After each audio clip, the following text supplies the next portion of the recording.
Mai yang kata Ustaz Indonesia makin jadi pilihan. Mai lah. Ina buka-buka hilang pula dah. Mai kau orang lain yang kata tu. Oh my god. Yes, I'm the one who's saying it. Ustaz Indonesia makin jadi pilihan. Sebab mereka tahu menyusun ilmu fiqah, ilmu tasawuf, ilmu usul, dan ilmu hakikat, dan ilmu makrifat. Mereka tahu susun perbincangan dan mereka kenal majlis ilmu tu. Di sini tak ada ustaz fiqah langgang masuk. Sesetengah ustaz fiqah, sesetengah ustaz wahabi langgang aja masuk. Orang cakap bab makrifah boleh masuk hentam. Kata kita menyesatkan. Habis ayat Quran kata akulah yang menyesatkan, aku yang beri petunjuk, nak tak lama. Lepas create lepas punya own ego supaya tak boleh, kita kena hentam juga. This is kata iblis. Ustaz Indonesia kebanyakan, ini majlisnya majlis tasawuf, ini majlisnya majlis ilmu makrifah. So bermakna senanglah para penceramah mereka membuka dengan tanpa mengikut peringkat. Sebab tak payah nak jaga dah. Hampa dah tahu dah ada majlis makrifah, hampa langgang masuk mai buat apa? Pergilah majlis tasawuf ke majlis usuluddin kalau hampa tak faham. Kalau tak mau lagi, pergilah duduk dalam majlis fiqh semata-mata. It's okay. Di sini dah kita kena lapik. Sebab apa? Puak-puak yang tak faham ni, ustaz-ustaz yang balik daripada negeri Arab ni, ada yang tak ubah seperti ular senduk. Macam Ina pernah sebut anak ular senduk, kira anak patuk. Itu sebabnya. Itu sebab orang ramai dah lebih memilih untuk mengambil ustaz-ustaz Indonesia nak layan dalam YouTube. Sebab mereka tu berhemah dan mereka tu tenang. Bukan berlagu. Tapi tak semua ustaz di Malaysia tak best. Ada yang best. Cuma yang ke depan ni nak cari populariti je. Hentam orang ni. Cerita pasal dosa orang tu, macam mana masuk neraka, macam mana tak, la ilaha illallah. Tuan neraka pun tak kenal. Allah Ta'ala tu sendiri pun hampa kata tak boleh kenal. Habis buat macam mana? Sedangkan Allah suka dikenali. Majlis ilmu tu lah yang mereka tak pertikai dulu. Aku ni mengaji ilmu apa? Ada lagi ilmu yang aku tak tahu ni. Mereka tak sedapkan diri mereka dengan perkataan rupanya ada lagi yang aku tak tahu. Tak, mereka hentam terus. Yahudi dah set up habis dah puak-puak ni. Takkanlah Yahudi mereka genius kot. Takkan mereka nak orang main masuk dalam teritori mereka tak mau psycho bagi jadi peluru mereka. So mereka balik main Malaysia jadi peluru Yahudi lah. Duduk dalam masjid terus tiba orang setengah ustaz ni.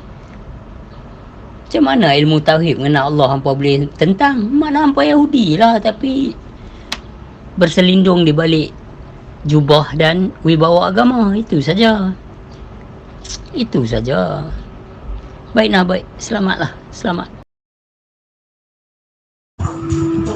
Ini masalah negara kita. Negara kita dari azali adat resam tok nenek dah. Depa memang suka bertelaga, bertengkar, bergaduh. Semua benda depa nak kata depa betul. Jadi yang di pihak yang kena hentam ni, dia nak perbetul pun tak ada peluang. Pasal apa? Dia seorang. Depa ramai. Tapi di Indonesia tak sama kita. Dia ingin mendalami, menghayati, mengenali. Semakin dia tinggi, semakin dia mencari. Bukan dia cari penyakit, dia cari kebaikan. Itu negara depa. Pasal tu depa kalau tak salah, tak lari, tak silap tang mana pun ilmu batin depa hebat. Pasal depa menghormati.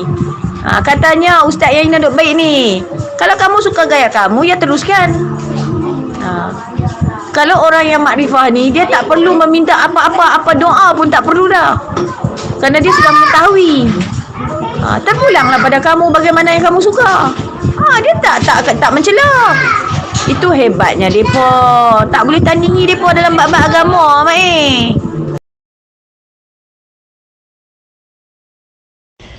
Ya, benar, tapi ada satu sudut tu. Sudut yang kita sebutlah ilmu ni pecah pada tiga. pertama ego, kedua tawaduk, ketiga ketiadaan. Tetapi ustaz-ustaz muda, sesetengah ustaz-ustaz muda ni,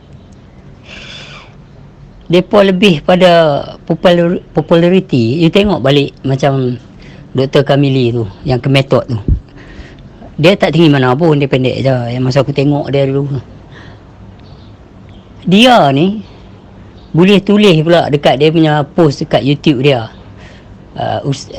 lepat disekolahkan, Ustaz Kamili sekolahkan lepat. Padahal malam tu waktu kami jumpa, dia sengap selop. Aku tanya dia mengenai Tuhan tak, dia sengap.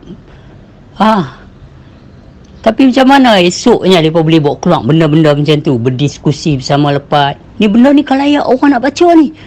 Bermakna fitnah yang hang buat, dusta yang hang sebar, dan munafiknya hang. Apa yang hang cakap lain, hang mengaji lain, hang faham lagu lain, tiba-tiba hang buat lagu lain. Nampak tak? Di sini kaedah kesedaran tu, pasal apa? Mereka punya reminder dalam diri mereka tu tak ada.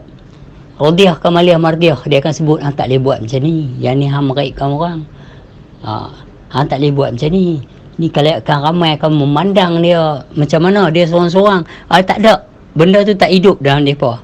Kalau benda tu hidup, mereka buat ceramah, go ahead lah. Kalau nak berceramah hadis, go ahead hadis. Nak berceramah fiqah, go ahead fiqah, no problem. Siapa nak marah? Cabang agama kot. Tetapi kenapa hang mengaibkan orang dalam ceramahan hang? Padahal tak ada satu manusia tak ada melakukan kesalahan melalui batin dan zahir. Mesti ada. So itulah dia sebabnya ilmu mengenal Allah ni sangat penting. Yang pertama mengenal diri. So kita sedang diri kita. Lepas tu kita mengenal Allah.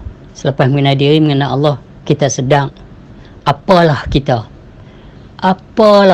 ni kalau tanpa Allah. Lepas tu bila dia pergi dalam lagi, mana pula hak kita? Selai belu rumah pun tak ada. Di situ akan membawa ketiadaan. Yang tadi yang kata last sekali ketiadaan. Mula mengaji boleh hentam orang, ego. Lepas tu dia masuk lagi tasawuf, dia jadi lagu lain pula. Lepas tu bila dia mai setelah makrifah, itulah kemuncak dia, ilmu. Awak tu less than nothing. You are nothing.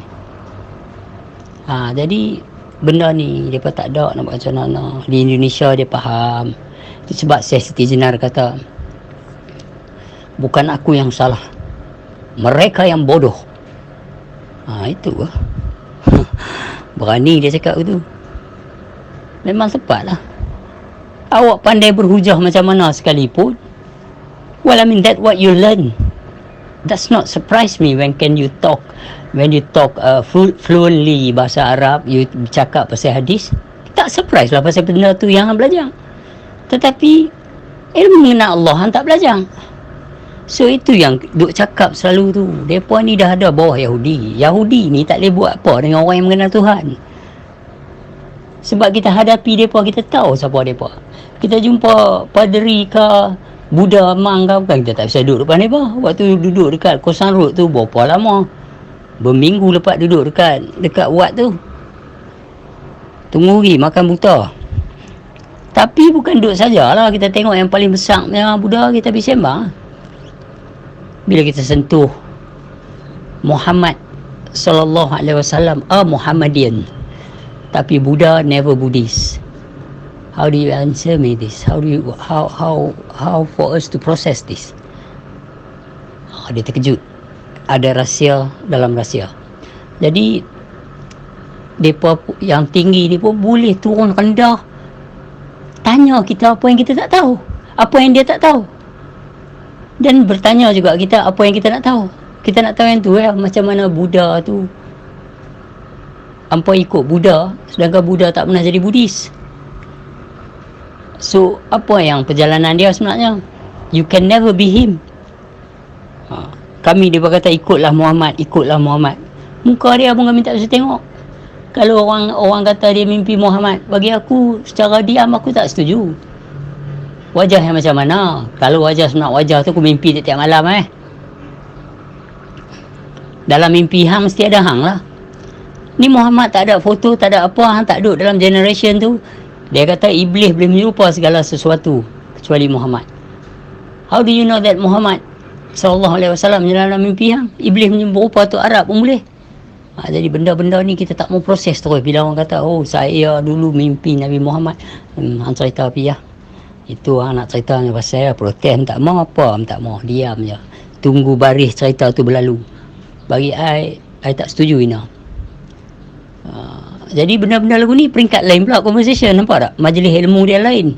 Majlis usul pada alam nur, usul pada kejadian tu. Apa yang dicipta seawalnya, apa nama nur yang dicipta tu, baru kita usul sampai tajalli kepada jasad Adam ni. Itu ilmu pengajian lah. So ustaz-ustaz di Malaysia ni tak mau mengaku, yes saya tak mengaji ilmu makrifah, tapi tak bererti saya tak berilmu. Tak ada siapa kata hampa tak berilmu.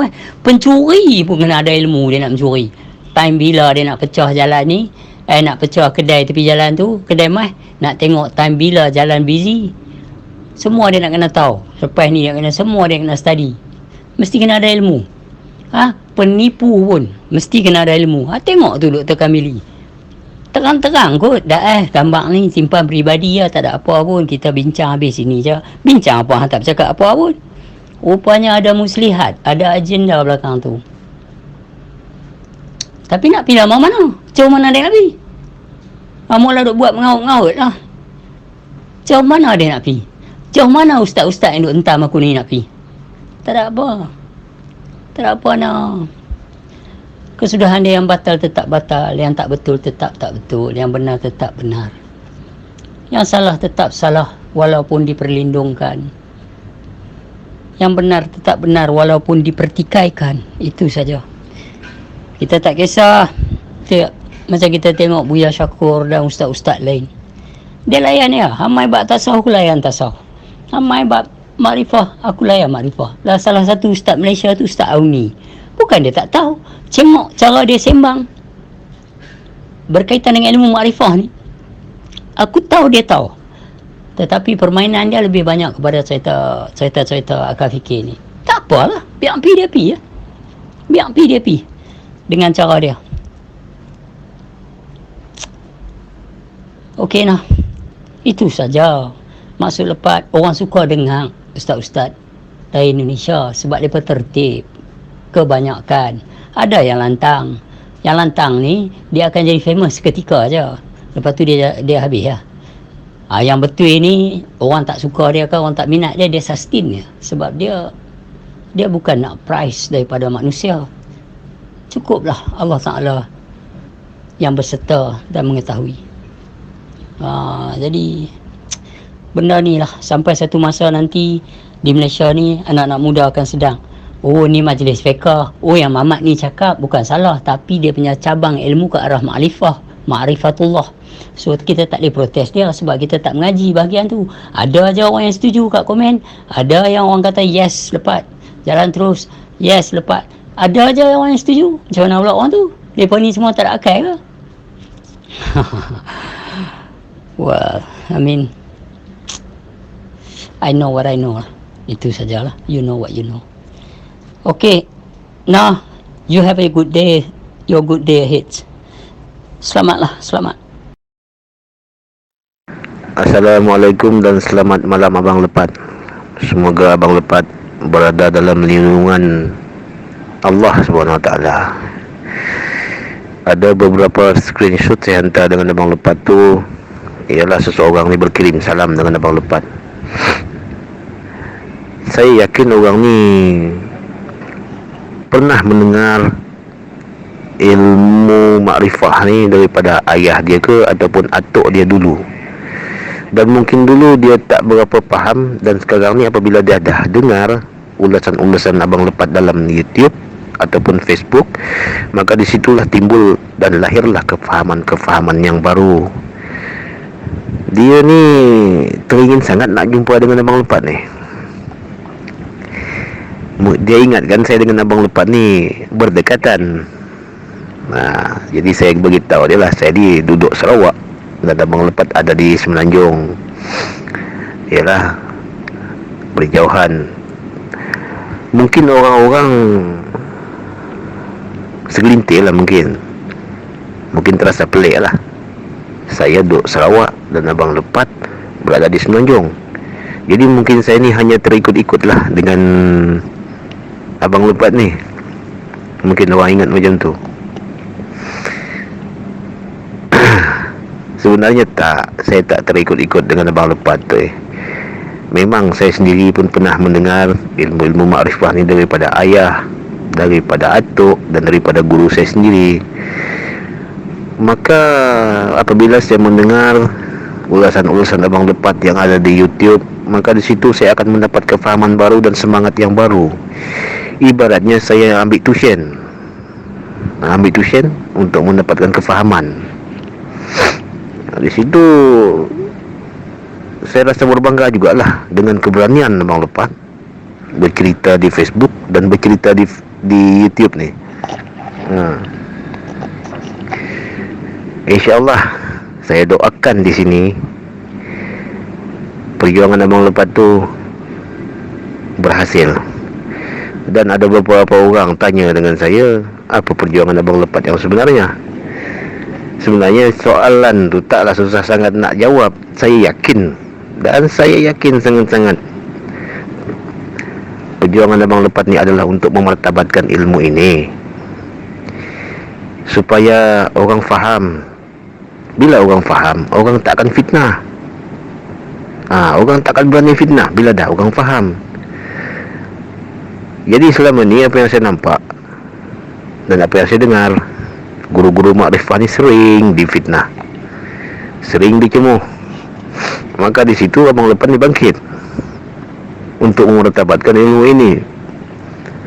Kalau boleh anak-anak muda yang ada di Sarawak ataupun anak-anak muda yang ada di Semenanjung, janganlah buta huruf berkenaan dengan ilmu makrifah ini. Betapa pentingnya ilmu mengenal diri ini untuk mendapatkan khusyuk dalam solat fardu tu lah, ataupun solat yang selainnya. Kita harus khusyuk dalam ibadah kita. Kalau tak kenal, macam mana nak khusyuk? Jadi saya yakin itu adalah perjuangan Abang Lepat. Jadi apa yang saya nampak di sekeliling saya di sini, kefahaman itu semakin membiak. Lebih senanglah saya gunakan ayat itu, lebih membiak. Dan saya yakin pengamal-pengamal ilmu makrifah ni tak akan pupus di telan zaman. Takkan pupus. Saya yakin takkan pupus. Ibarat cendawan tumbuh selepas hujan. Jadi Abang Lepat, sampai di sini je lah. InsyaAllah satu waktu nanti kita akan berhubung lagi. Assalamualaikum.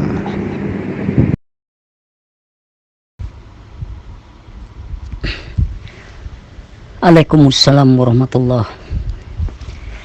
Macam ni lah, brother. Saya sedar bahawa ilmu ni tengah berkembang dan telah lama pun berkembang satu ketika dahulu, tetapi dia lebih pada underground. Sekarang ni ilmu ni telah terbuka dan menjalar secara terbuka juga. Sebab internet, seperti mana yang telah saya sebut berkali-kali, internet telah telanjangi segala-galanya.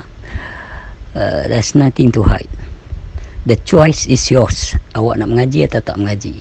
So kita yang berada di yang dulu di dalam dua era sebelum internet, macam mana guru kita difitnah dan bagaimana sekeliling kampung mengutuk kebanyakannya, sedangkan mereka tak tahu apa yang berlaku dalam rumah. Itulah sebabnya saya buat live di dalam rumah saya. Jadi orang kata, oh yang ni kalau mereka duduk sembang dalam rumah. So mereka nak, yang mana duduk dalam rumah mereka, duduk dalam bilik sebelum tidur, tengok kami punya live. Mereka tak perlu pun nak main retuk rumah masuk, sebab orang anti fitnah mereka. So pendekatan awal, mereka pun dapatlah mengetahui secara live apa yang berlaku dalam rumah tu. yang dulunya ayah saya duk mengajak, itu kami hurai. Ada member kata, loh lepas rupanya macam ni yang bapa duk ajak. Aku dengar macam-macam lah, mereka kata fitnah ni jangan kira lah, ayak tulang anjing lah kena minum apa semua. Aduh, padahal orang dulu-dulu minum, ambil kemian hitam tu macam Piramli, bukan bakar kemian, dia bubuh kemian hitam tu dalam ayak untuk ubat Cik Manisa tu. So ayah dulu untuk buat ubat, kalau macam orang apa sakit ke apa, bagi minum ayak kemian hitam tu lah sebagai ubat.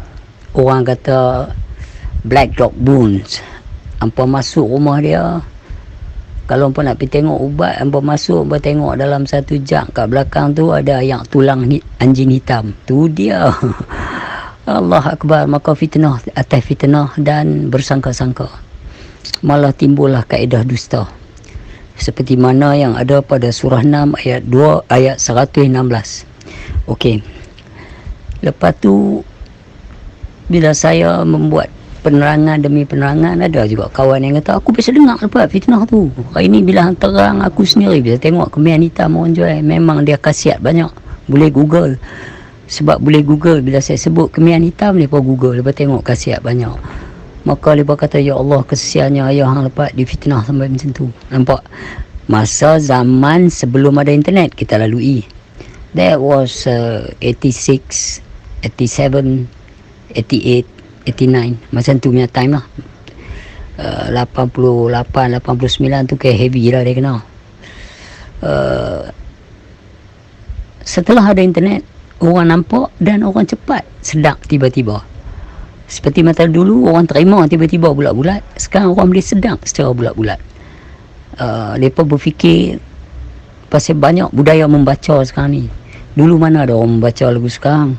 Sekarang WhatsApp selalu baca, orang post apa selalu baca. So budaya membaca tu banyak. Maka adalah pengetahuan yang berkembang. Jadi hari ni bila setelah guru-guru makrifah dihina dengan begitu teruk oleh orang-orang yang memiliki jabatan di atas kaedah soal siasat, ahli faktua dan itu ini, tetapi masalahnya we all do respects. Mereka ada ilmu, tetapi bukan ilmu marifatullah. Macam mana kamu nak buat satu kajian tentang satu pengajian ke atas satu ilmu yang awak sendiri tak mengaji? You copy and paste. Orang cerita macam tu, you ambil sebagai satu benda untuk menghadap, membentang di dalam proses soal siasat. Tetapi bukan daripada pengetahuan kamu, daripada cerita atas cerita orang. Inilah satu pembawakan sikap yang silap. So to know me is through me.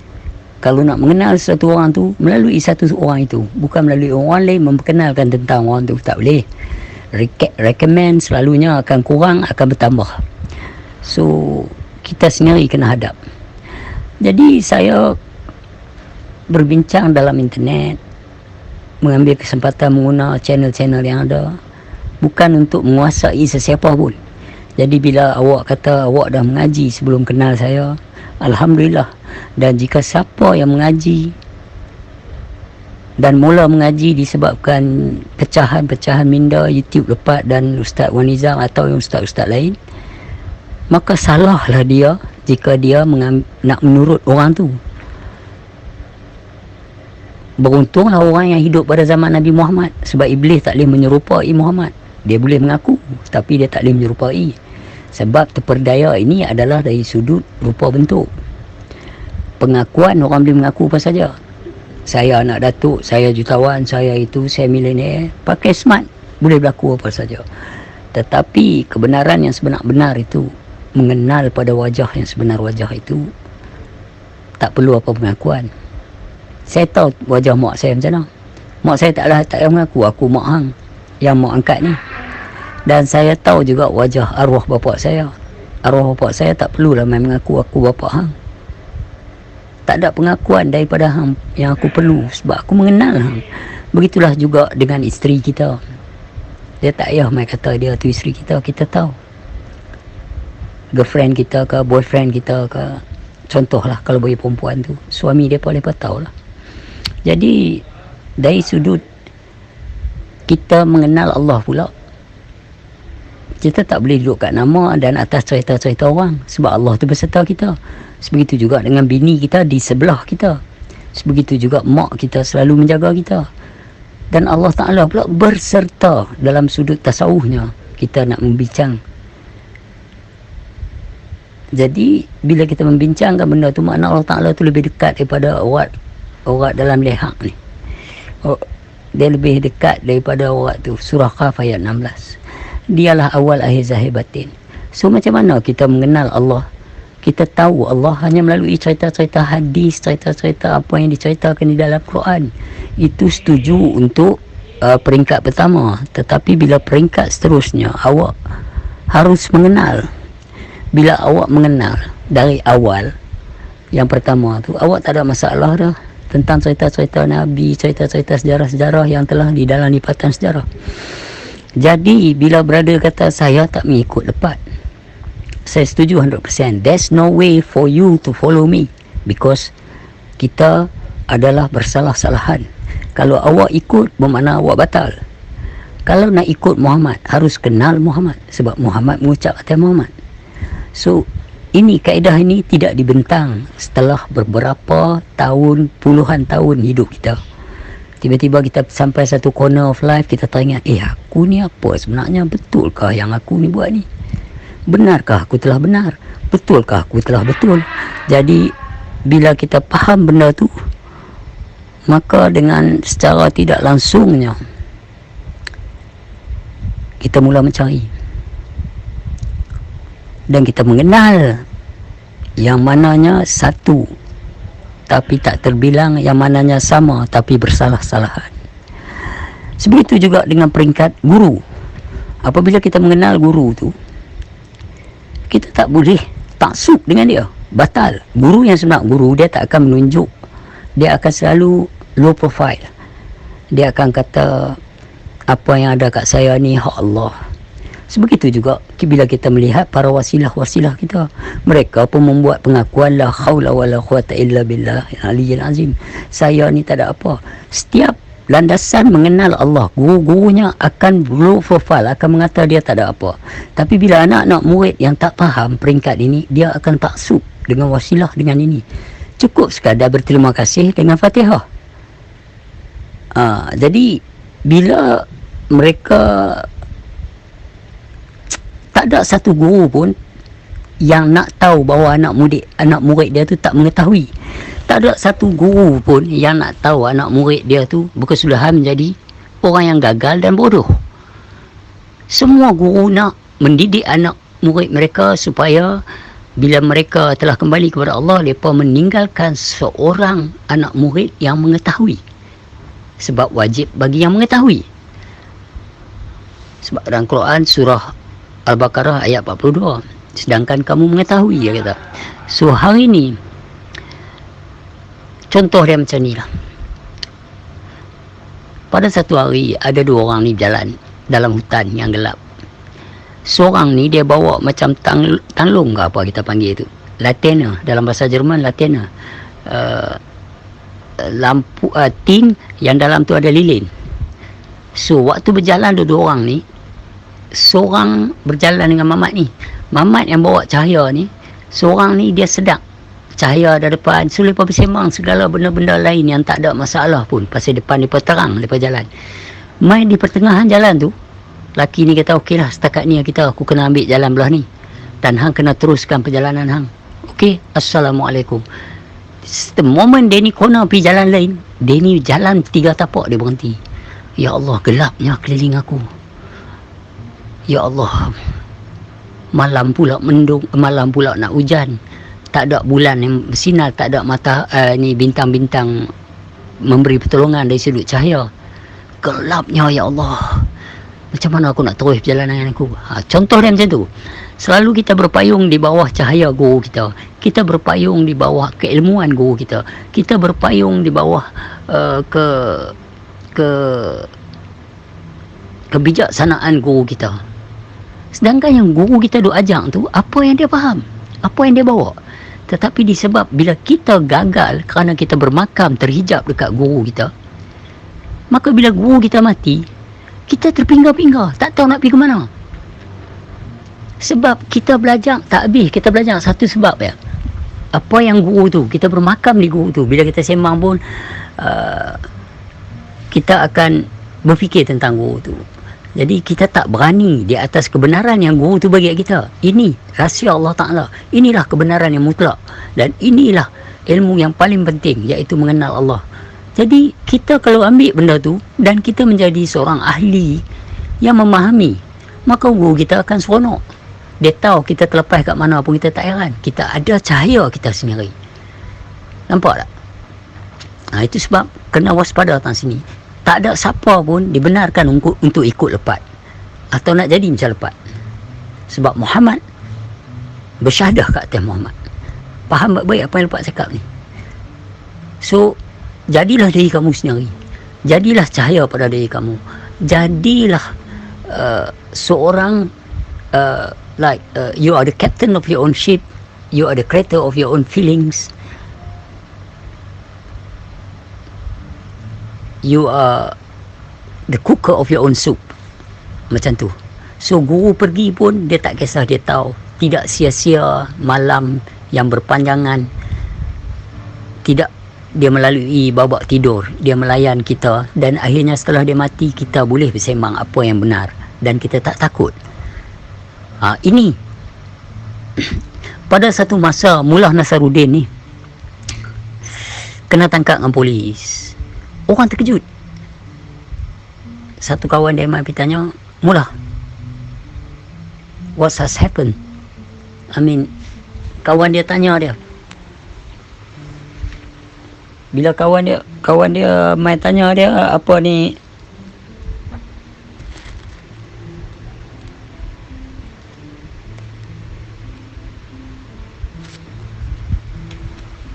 datang apa ni? Sat lipas nak hayam tu, aku dah tengok duk bergerak bawah tu. Aku nak kata apa dia kebenar. Jadi kawan dia masuk. Kawan dia bertanya, Mullah, how do you happen to be here? Dia tanya Mullah, how do you happen to be here? Masuk kata dalam penjara.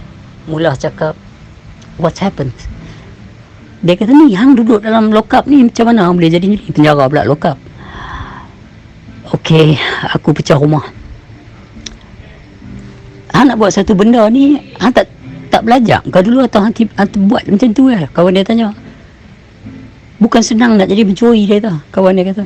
Dia kata, aku tahu. Aku telah belajar ilmu anjing ni, dia kata. Pasal tuan rumah yang aku masuk tu ada anjing. Tapi aku tahu macam mana nak bagi anjing tu tak bunyi, apa yang perlu aku buat, apa yang membuat anjing tu rasa aku kawan dia. Aku belajar semua. So aku masuk dalam rumah tu, aku ambil barang, tapi malangnya aku terpejak ekor kucing. Jadi gitu pula. So mana kata ni, tak boleh sumpu pada satu. Banyak sebab lain yang kita kena tahu ya. Kita mengaji benda yang betul disebabkan guru tu guru tu betul, guru tu bawa benda yang betul. Tapi mai kat kita pula, kita sebenarnya tak dapat menguasai benda tu. Kita hanya seronok duduk di depan guru. Jadi bila dalam Quran cakap wajib bagi yang mengetahui, mengapakah kamu menyembunyikan kebenaran padahal kami mengetahui? Sebelum tu dia ada sebut, janganlah kamu campur aduk batil dan hak. Jadi contoh dia macam ni, kalau orang yang main ilmu fiqah, kita buka fiqah je, kita takkan campur aduk. Orang yang main bawa sesuatu yang batal pada makrifah, kita sembang kaedah luar pada makrifah. Orang yang membawa sesuatu yang batal pada ilmu fiqah, kita sembanglah kaedah luar ilmu fiqah tu supaya tak mencemarkan ilmu fiqah, supaya tak mencemarkan hukum hakam yang sepatutnya tu. Jadi kita tak campur aduk. Dan kita juga bukan nak merahsiakan. Kalau setakat orang nak ambil dengar je, lepas tu nak hentam kita balik, kita tak akan buka benda ni. Sebab dibuka, dilindung. Had yang nak mai dengar, kita buka. hak yang main nak cecah kita lindung, tapi rahsia tetap rahsia. Tan sini itulah rahsia Allah Ta'ala lain, rahsia ilmu makrifah lain. Dia ada rahsia dan ilmu tu, babak-babak dia, tapi bila dah makrifah lain pula. Jadi benda-benda macam ni lah, ini perjalanan saja, perjalanan. Baiklah, baik. Selamatlah, selamat. Tapi betul lah, kalau kata saya tak ikut lepat, saya memang setuju. Sebab siapa yang ikut saya akan tinggal. Siapa yang menaruh kepercayaan kepada saya akan kecewa. Siapa yang menganggap saya ni boleh memberi petunjuk kat mereka, mereka telah tertipu. Siapa yang menganggap saya menyesatkan orang, mereka telah menduakan kuasa Allah Ta'ala. Itu saja. Carilah jati diri sendiri. Setiap manusia ada kesejatian diri itu. Kenal diri sendiri dan teruskan perjalanan. Segalanya ada jawapan, InsyaAllah. Dan segalanya best, dan segalanya istimewa, segalanya baik-baik saja. Baik sahabat, kalian salam dekat sahabat-sahabat di Sarawak. Saya percaya ilmu ni akan berkembang besar di Sarawak, InsyaAllah. InsyaAllah, saya nampak alasannya. Baik, selamatlah, selamatlah. Alhamdulillah Abang Lepat, Alhamdulillah. Kita rasa seronok apabila mendengar ulasan-ulasan Abang Lepat tadi tu. Rasa sempoi. Inilah keunikannya apabila ada kefahaman yang sama. Saya jujurlah katakan di sini, apabila mendengar ulasan-ulasan Abang Lepat tadi tu, meremang bulu rumah ni. Jadi saya nilai di sini kata-kata Abang Lepat tadi tu ikhlas daripada hati. Jadi ada efek lah pada diri saya lah. Allahualam. Jadi saya teringat juga dengan cerita Abang Lepat tadi tu berkenaan dengan dua orang individu masuk ke dalam hutan. Yang seorang ni tadi bawa lampu angin, ataupun dalam bahasa orang putih dia lamp kalau tak silap saya. Jadi cerita tadi tu hampir ada persamaannya dengan yang pernah saya dengar daripada guru saya. Jadi cerita dia lebih kurang macam ni lah. Guru saya pernah cakap, sekarang ni awak tengah makan buah durian hasil yang saya tanam, hasil yang saya jaga. Jadi kita nikmatilah bersama. Macam mana rasa buah durian ini? Jadi apa salahnya kalau kau tanam juga durian ini di tempatmu di sana? Ini benihnya. Apabila kau tanam di sana, kau jaga bagus-bagus, siram, baja. Apabila dia menghasilkan buah, maka tidak perlu kau makan buah durian yang ada di sini. Sebab durian yang ada di sini tidak akan kekal lama, mungkin akan tumbang dan akan mati.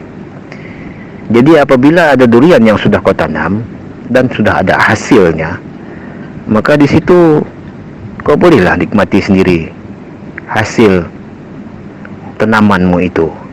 Lebih kurang macam itulah kata guru saya. Maka tidak perlulah beli buah durian lagi. Tapi tidak salah juga kita membeli durian yang lain di tempat orang lain. Mungkin durian yang lain jenisnya lah. Tak salah juga.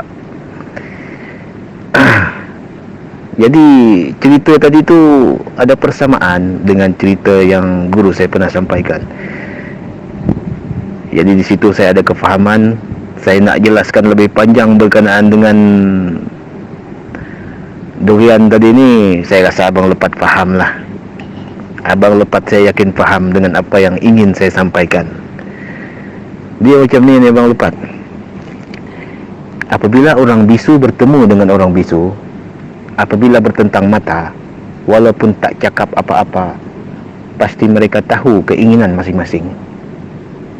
Itu perumpamaan yang boleh saya sampaikan. InsyaAllah Abang Lepat, di lain hari kita akan berbicara lagi. Saya seronok mendengar ulasan-ulasan Abang Lepat. Yang bestnya ulasan Abang Lepat ni menggunakan Al-Quran. Itulah yang membuatkan saya rasa seronok. Jadi apa yang saya nampak lah, ini berkenaan dengan ustaz-ustaz lah, setengah ustaz ni, apa yang saya tengok dekat YouTube tu, dia katakan Abang Lepat punya tafsiran Al-Quran ni salah. Di situ saya tak setuju lah dengan dia orang ni, sebab dia orang terlampau mentafsir sehingga kan hilang rasanya. Madu ni kalau terlampau banyak disimpan air, kurang manisnya. Maka begitu juga Al-Quran. Kalau terlampau tafsir, ujung-ujung hilang manisnya, hilang zatnya, hilang vitamin. Okey Abang Lepat, selamat malam.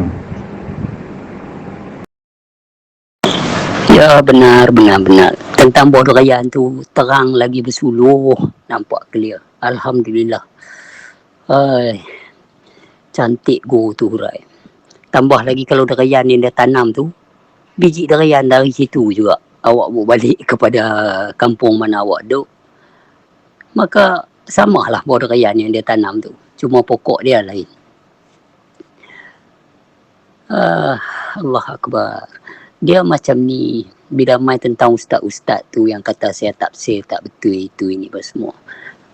Saya tunjuk satu lukisan, tapi saya tunjuk kat orang yang mata rabun. Dia kata awak color kembang tak sama pun. Color tak pelik.